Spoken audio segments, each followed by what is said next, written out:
Welcome to Rare Connection, where we shine the light on rare diseases, connect, connect patients and families, and work to educate medical professionals. When Melissa's son was born, doctors quickly realized something was wrong, but they couldn't give her answers. It wasn't until genetic testing revealed a chromosomal deletion and trisomy that the pieces started to fall into place. With diagnosis no one could name, a medical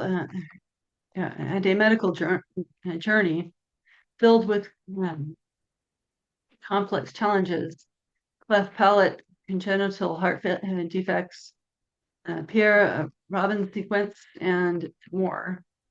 And Melissa became more than just a mother.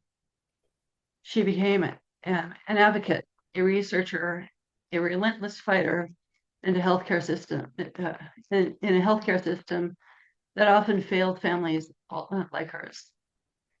Today, Melissa joins us to share her story, the uphill battle of navigating a rare disease, the impact condition of a condition so unique it doesn't even have a name, and what needs to change so no other family has to fight this hard for care.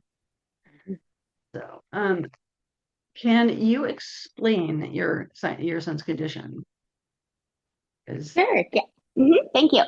So thanks for having me. So my son was born, and he, once he finally got his genetic testing, at 4 months old, he was diagnosed with a missing half of the bottom of his fourth chromosome. So that's a form of chromosome terminal deletion, which means that he was missing a certain band all the way down to the end. And he also had trisomy 6, which he has duplicate genetic material on chromosome 6. So, yes, as you said, it does not have a name. And there are a lot of people that have missing parts of their chromosome deletions, or trisomies that do not have a name, because if all of the DNA that's included in a single chromosome, it's down to sort of a microscopic amount that can affect each person differently. And sadly, when he was born and I got the diagnosis from a geneticist, I was only 18 when I had him. And once they gave me the diagnosis at the genetics clinic, I was quickly told that he was supposed to be a miscarriage. That this condition's not compatible with life. That he is going to have problems with every single organ system, and that he is going to have severe developmental disabilities as well. And I was told in so many words, he said, "Don't be a hero. Don't fix anything. Let him die naturally. You can have more kids." Which was a horrific way to get a diagnosis. And my little baby was just in a car seat at a clinic. So just packed him up. We went home, but cared for him. And every new diagnosis that he was given, we would treat it. He would recover, and we just kept going like that. And he's now 29 years old, but to date, he has over 30 different medical conditions. So they were right. It affects every single organ system. He is doing extremely well, but in one very rare chromosome disorder, he has multiple rare disorders that fall into that, like Ehlers-Danlos, Carnatine deficiency. He has immune suppression. He does not make antibodies. He has multiple brain aneurysms. Just so many different things that come with this. When did you realize something different about your son? You mentioned. Yeah, he was born with a cleft palate, but I was told to take him home just like a typical baby. He struggled to eat every single day. I brought him to emergency rooms, several emergency rooms. He was very sick. He barely woke up. He barely cried. I finally, I had what was a teen mom advocate come with me to the ER, and she finally demanded that they do a full examination. At that examination, they found a heart condition and also found that his intestines were malrotated. And we finally got the start of treatment and got genetic testing ordered. But it took 4 months. Yeah. Was genetic testing around when you had him? Yeah, but it took about 6 weeks to get any results back. I know when I was born, it wasn't around. Yeah. Except for this was 1996. Yeah, it took a lot of time to get the results back. How long did it take you to get a diagnosis? Yeah, it took, it's 4 months old, but it's almost like 29 years. We found other things that he was born with just as recently as 3 years ago. We found his liver started failing about 3 months ago when we found out that he had a congenital liver fibrosis. So that's something you're born with, but we just figured it out when he was 26 years old. So we're still getting diagnoses because of this chromosome deletion. Yeah. It's not uncommon for a rare disease patient to have multiples. Right. With close to the same amount as you have. Yeah. And I had to learn something because then when you have this many conditions, he has 13 specialists involved, and everyone wants to have their own treatment plan. Those treatment plans don't work with the other treatment plans from other specialists. And all of these things and working with the medical system is why I had to kind of write my book, because there wasn't a book that was out there. And I looked. I wanted to hear about what other people were going through, all the way from just clinic appointments to hospitalizations to how to work medical records and home care and long-term care, everything. And I couldn't find that anywhere.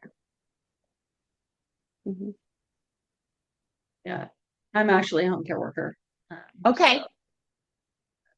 Great. You probably love it, because I talk a lot about how home care is like designed right to help, but in reality, it's more like the home care staffing is not at all adequate. The pay is so low that it's very hard for people that work in the industry that love it to actually make it a career, like reimbursement rates, all those types of things. Yeah. And it works for me because I'm on Social Security disability. So every time they raise the amount, I have to lower my hours. See? Well, yeah, that's part of it too, though, right? Is you get help, government help for disabilities, but then that's where my son is at now that he's an adult. But you can't live and do the things you want to do, because if you want to work and things, just to keep yourself busy, to keep your mind busy and stuff, it'll cut down on your benefits, right? Yeah. Volunteer or under the table. Yeah. Yeah. Right. And then you're always just dealing with, the difficulties of navigating Medicaid, Medicare, all of those things that constantly changing. Yeah. How long did it take you to get a diagnosis? Yeah. So I mean, again, it was his whole life of getting new diagnoses, So, what was the process like with the genetic, or with the chromosome? Yeah, and then it was that when they gave you the diagnosis, they couldn't give you any information about it. So I went to see genetic counselors, and but they still didn't have the information. And again, this was back in '96, but really they still don't have the information now. So it's hard to provide the information because, again, it's those chromosomes are are so unique that if somebody is missing more bands in their chromosome, their condition could look a lot different. Yeah. Mhm. That's the reason why I'm doing this podcast, is because Yeah. of the lack of information. Mhm. Um, There is uh, significant lack. And then you're anything like you go into, especially, and I talk about this too, trying to get emergency care.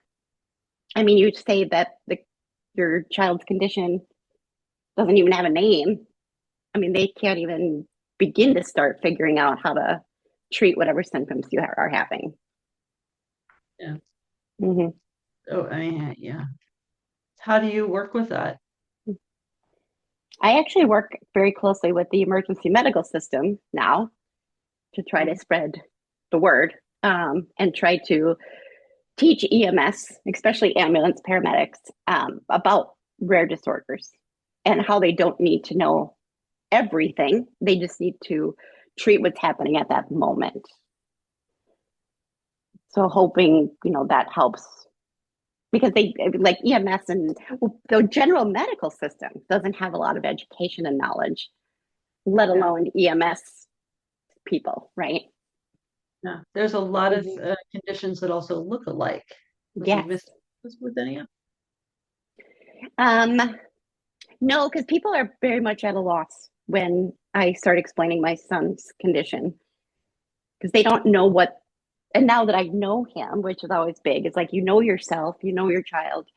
But also, what I talk about in the book is when you're sick and you need care, now we're asking patients to advocate for themselves on top of that.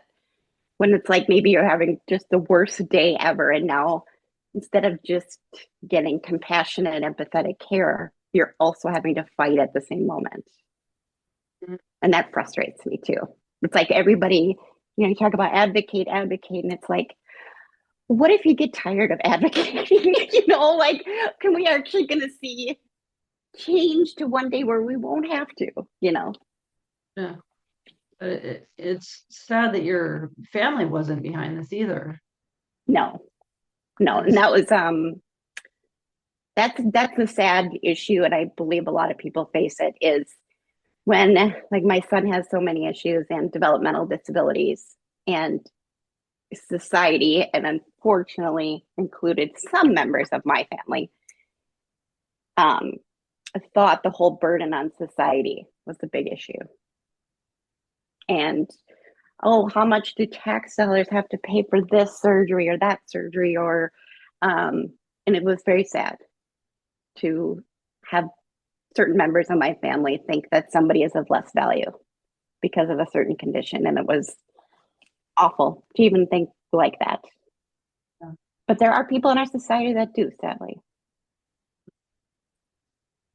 Since this condition is so rare, it Mm-hmm. doesn't have a name. How did it impact the way doctors approach his care? Yeah, that was the problem that we still have to this day is we have all these specialists treating one part of his body. Yeah. And sometimes those treatments don't sync with what is happening with another provider's treatment plan. And we deal with the fact that these systems, however much we would like them to, they don't talk to each other. So you have one specialist treating his cardiac issues, and then one treating his, bleeding issues. In my brain, all of this connects into one, beautiful little child that I have, but they don't connect. And so you have to do a lot of checking back and forth of, does this treatment plan interact with this one? Or it's still very hard to coordinate. Mhm. And you have to be your own coordinator at times. I know there are care coordinators, but I'm Mhm. at the point where I'm coordinating the care coordinators. If that makes sense. Yeah, that does make sense to me anyway. Yes. May not to people who are listening to this, but yeah, that does make sense. Um, since you become the educator with a lot of this, Mm-hmm. you're the one that knows it. Yeah. But And then trying to just do his daily cares with educating. Right now he's in a group home, and having to educate the multiple, many staff people that care for him 24/7, are also very confused as to what his diagnosis is. So that takes a lot of education all the time, ongoing.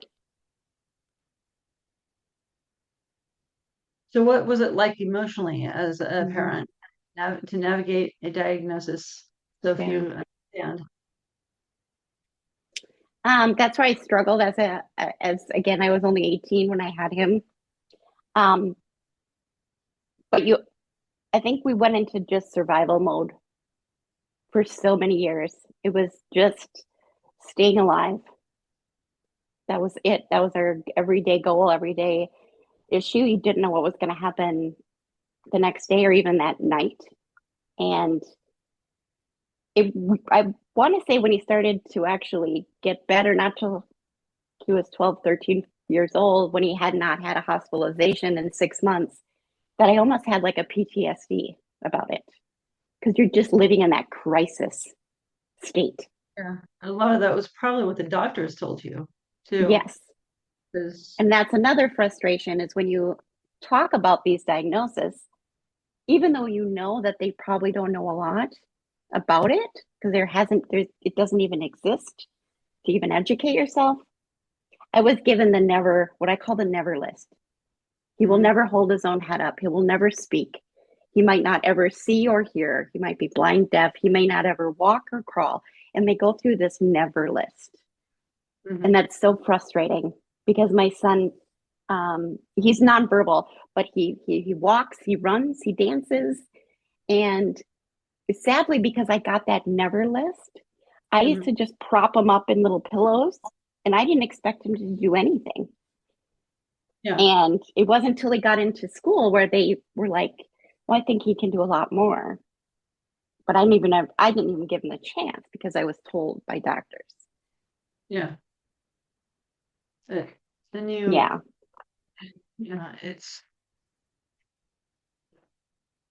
I can understand why they do that, but it's takes your hope away a little. Yeah.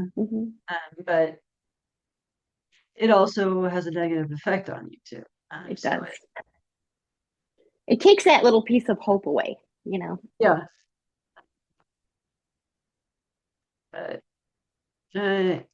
You've been advocating for better healthcare for 25 years. What were some of the biggest roadblocks you faced in getting your son the care he needed? There were multiple issues. And so I started advocating because things would happen to him, whether it was patient safety, medical errors, that there was no outlet for. It just had to happen to him and he had to go through the pain and he had to go through it. And there was no, what I considered at the time, my experience, there was no fix for it. And so I started advocating. I got on my first advocating board at the local hospital when I was 19 because I wanted to be a part of the system, knowing my son was going to be in the healthcare system a lot. I wanted to have a voice. I wanted to make a difference. I wanted to make a change. So whatever happened to my child, I didn't want to happen to anyone else. And so I needed to speak up. But again, there's barriers. There's a lot of condition-based support groups and condition-based advocacy groups that we don't fall into. Yeah. I'm going to go back a little bit on this, but you mentioned that the care doesn't talk, the systems don't talk to each other, which is pretty common in hospitals. The medications, how do you handle that? When medications, do you have to check to see that medications aren't mixing with each other or? Yeah, I had to rely a lot on the pharmacy itself because as I was saying before, that we had so many doctors prescribing different meds and there was no complete med list for a long time.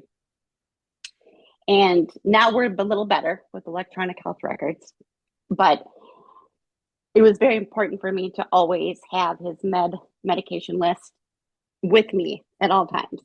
And even if my son had like we always had a bag like ready to go in an emergency. And there was always a med list and always an up-to-date med list in that bag. Because again, it was this don't prescribe anything, especially like in an emergency situation that's gonna be a problem with the other medications that he's taking. But we also have to struggle with, and we struggle with some of these rare disease medications. They only come in one form, and my son is feeding tube dependent.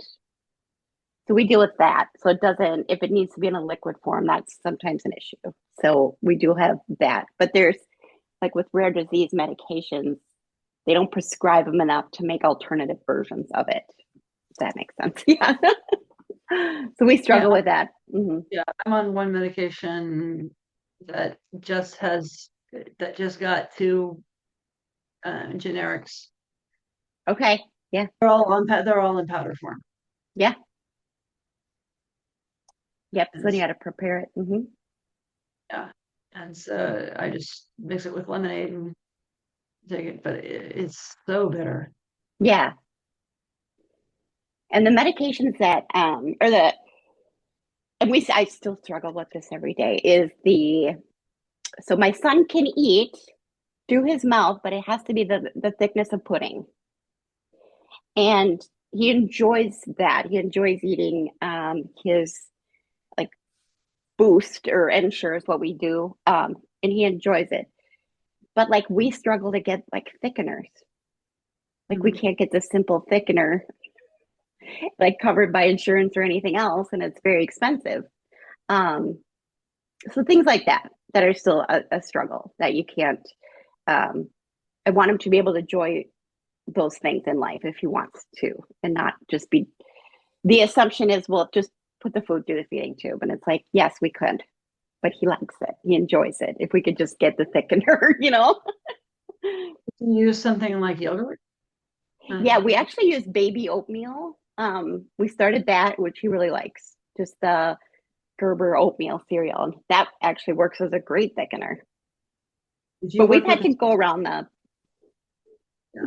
Did you work with a speech therapist to learn it? Yeah. And they really didn't have a lot of advice except for if it's not a paid for, then you just pay out of pocket for thickeners. So we kind of had to go on and, I went to different social media, Facebook groups and things like that to find other solutions. And there are things, but they don't work. Like, what is it, starch? Mm-hmm. But if he doesn't eat it, if he doesn't eat it fast enough, then it kind of turns into cement. So those things, like you just have to, There's all kinds of things you can mix stuff with, but finding the right combination. Yeah, the right consistencies and everything. Oh yeah. But yeah, speech therapists do so much more than just speech. Yeah, I know. They helped a lot with my son's feeding issues along with OT, but they did a lot. Yeah. Yeah, I remember going through stroke support groups. Through my stroke rehab, and it was, I had everything from occupational therapy, physical therapy, and speech therapy. And it was speech therapy that lasted the longest, and they did like not only speech, but they also did math skills and checking and all. You name it, they did it. Yeah. But I always, because it's called speech therapy, you don't think about the other thing.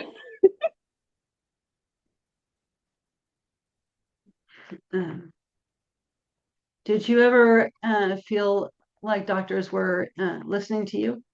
How did you handle it? Did you feel that doctors weren't listening to you, and how did you handle it? I struggle with that more now that he's older, and kind of went on a mission to really seek equitable care for people with disabilities. It's much different than in the pediatric world.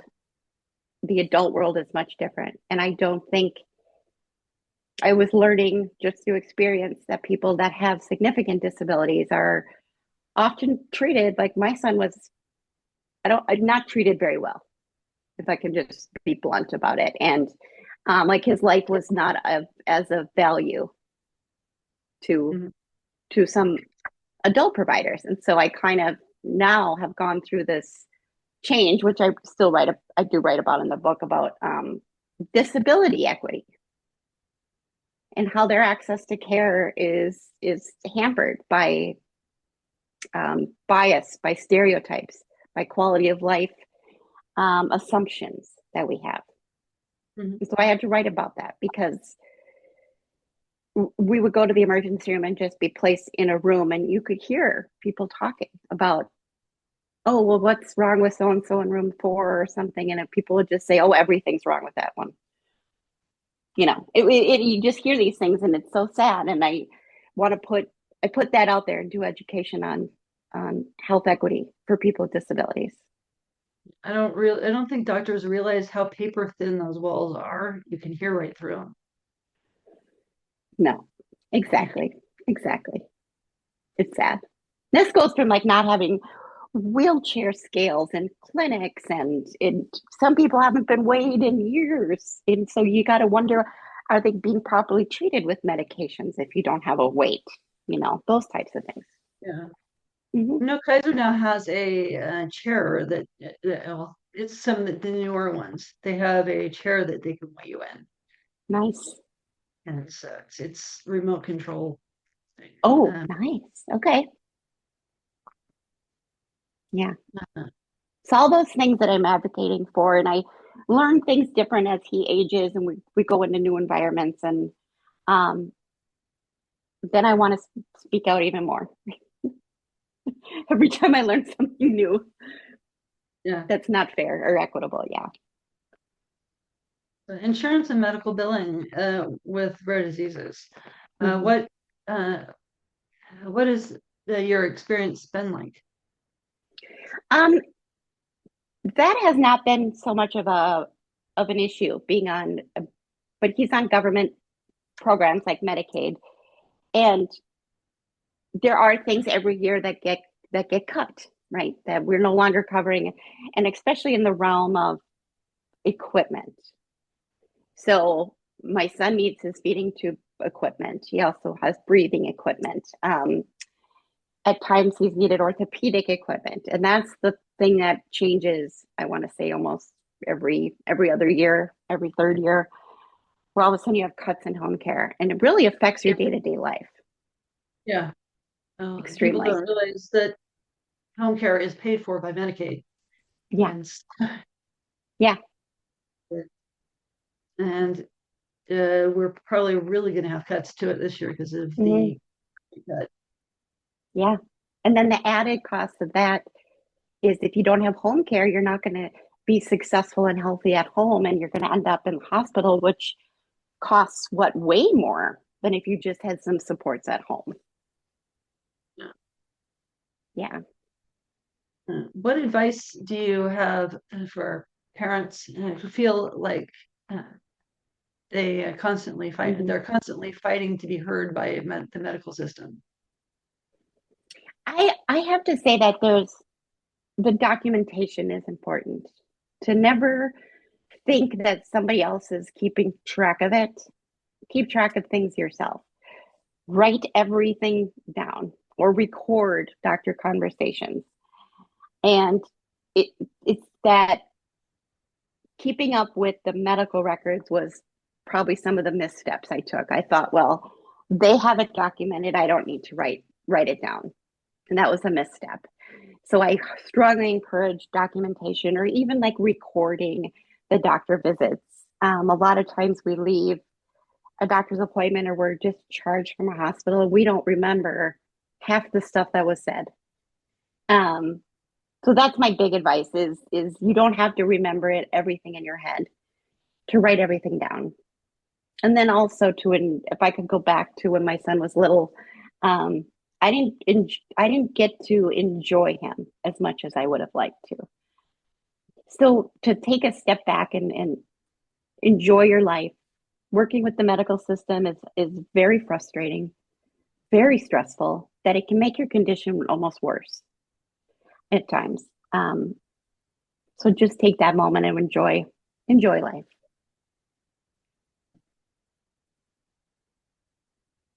Mm-hmm. I know your son. Okay, so getting into some nutrition stuff here. I know your son has a severe egg allergy. Mm-hmm. Have you had to make specific dietary changes for him? No, not so much because he's on his medical nutrition of just having Ensure. But we have had to focus on people around him because he has a contact allergy with eggs too. So if he were to even touch eggs, he would break out in hives. So there's everywhere he's been in school. My son doesn't speak, he's nonverbal. So everywhere in his school environments, there's just been big signs everywhere. No eggs even near him. You have to carry an EpiPen? Yes, yeah. Which we've never had to use, but he's had one almost his whole life. Do you think medical professionals understand the role nutrition plays in managing complex conditions like this? No. I want to say that there's been a lot of struggle with, and I want to kind of say more on the feeding tube side, is that it doesn't get discussed a lot. If you have a feeding tube that's sort of a fail safe for people, when why aren't we exploring the opportunity to introduce other types of foods, like things that can be blended and put through a feeding tube? We often don't. That's not like an option. But it's those things that if you're equipped, like you're reliant on like a feeding tube situation, it's almost like medical nutrition isn't even discussed when it could be beneficial.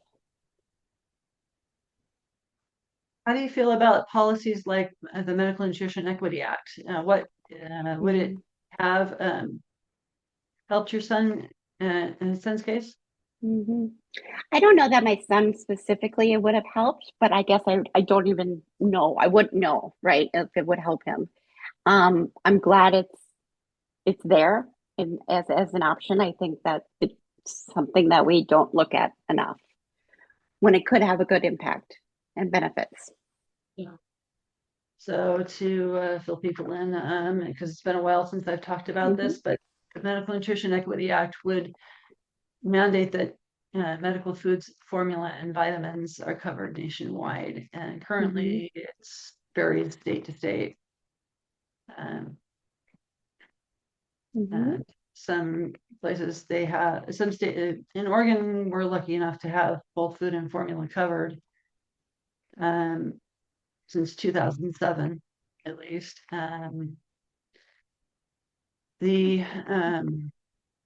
But there's places like some states will cover only children, leaving adults to fend for themselves because these are known as childhood conditions.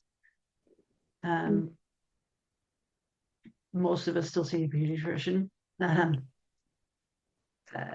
These are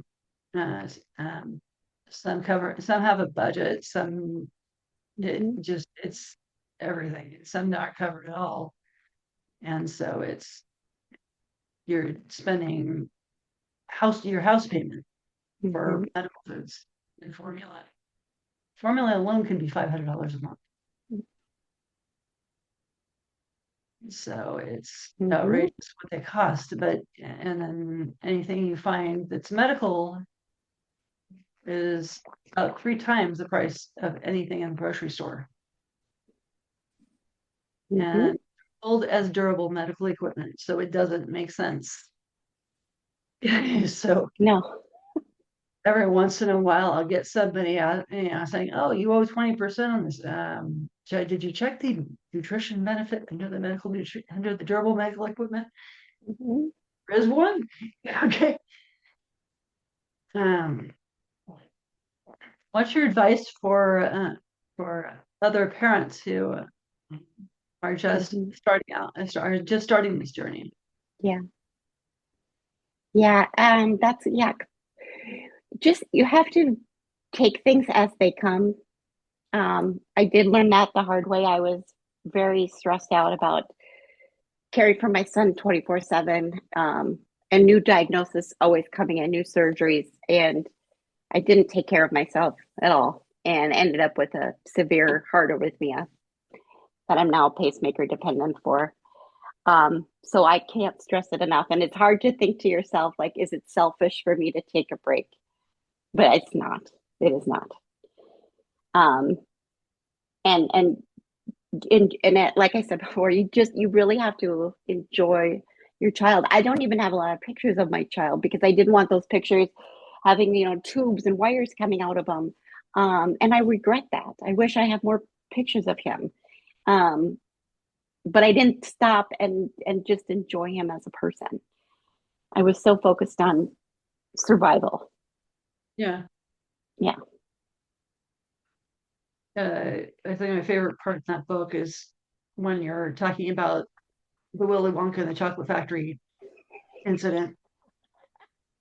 That was very funny. So just yeah, the little story there. So my son else he has autism and he needs to and he's always reenacting a movie scene all the time everywhere. And I thought that he was having a severe pain issue, back issue, something of some kind.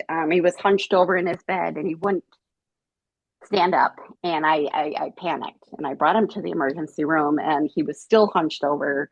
Um, it just, I thought he was in just some kind of a severe pain. And then when the doctor came in and started to examine him, my son was whispering, um, and I overheard it. And my son is also hearing impaired, so it's kind of hard to understand him. But he said, "The cane, Charlie," and that is a scene with Grandpa Joe trying to get out of bed in the Willy Wonka movie. And I thought, "Oh no, oh no." Okay, so the doctor's like, "Well, I'm going to think about this. I'll come right back." And I then went to my son and I said, "What do we sing when the Oompa Loompas come out?" And he just jumped up and started doing the Oompa Loompa dance. And I'm like, "Oh no." Doctor came back in and we all wrote it off to, we had to put something down. So he wrote it off as a behavioral change. And we went home. But yes, that's how fun. My son's very fun, but he's always reenacting a movie of some kind. Yeah. But you think he's nonverbal, and so you can't say a lot. No, and that's where the movie had ended. So it's like he almost couldn't finish the scene. He was stuck in that position because the movie had shut off. Yeah. So now we always think first, like, what movie has he been watching lately? And try to make that connection first. But he is full of personality. I've found that I've actually had done a podcast with one other nonverbal person, and Mm-hmm. I found that they can talk, but they don't understand what they're saying. Mm-hmm. Yeah. How do you communicate with your son? So he's really good at yes and no and asking him questions. He'll definitely tell you yes or no. The issue has been more with trying to teach the his group home staff how he communicates and how certain things make him very frustrated. And he does a few signs, but mainly it is asking him questions. And so that has been a lot of training to say this is, he's happy when he's doing this or this or this. And if he's upset or if he's standing by the door, that usually means, he needs to go to the bathroom, or if he's standing at the table, it means he's hungry. So it's just these mannerisms.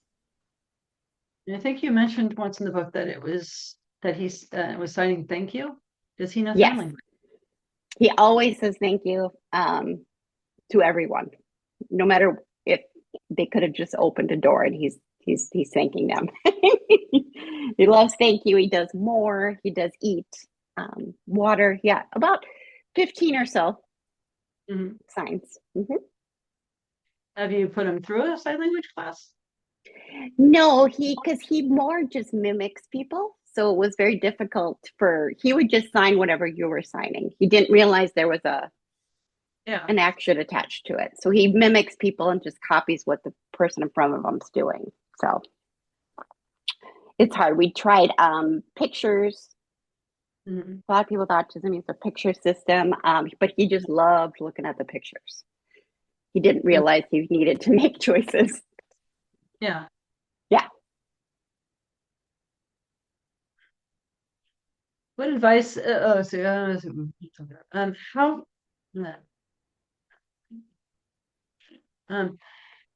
can listeners support advocacy efforts and for families and dealing with rare and undiagnosed conditions?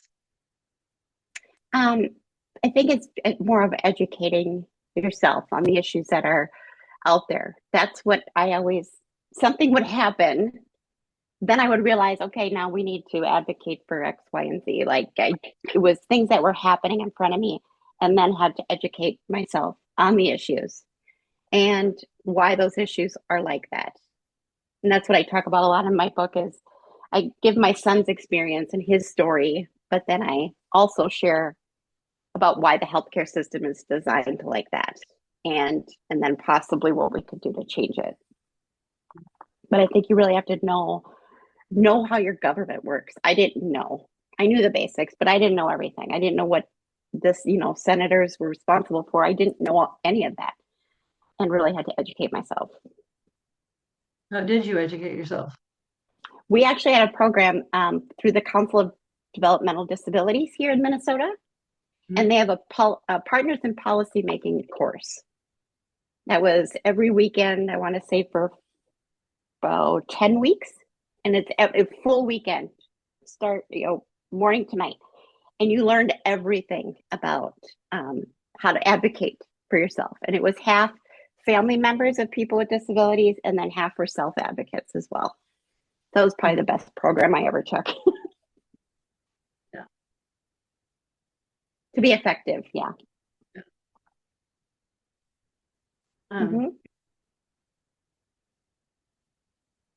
So, let's see. I thank you for joining us today on our connection. I have just want to thank Melissa for joining us today. Be sure to pick up her book. It's called Who Cares? Was it Who Cares? Who Cares? The Real Patient Experience. Yeah. And it's available on Amazon. And the Audible version is coming out in May. So if people want to wait for the Audible version. Yeah. So you can check out the podcast on YouTube and also on other audio stations. It is on pretty much all of them. Most popular is Spotify right now. The Reconnection is also on Facebook, LinkedIn, and on Twitter, or X, as it is now known.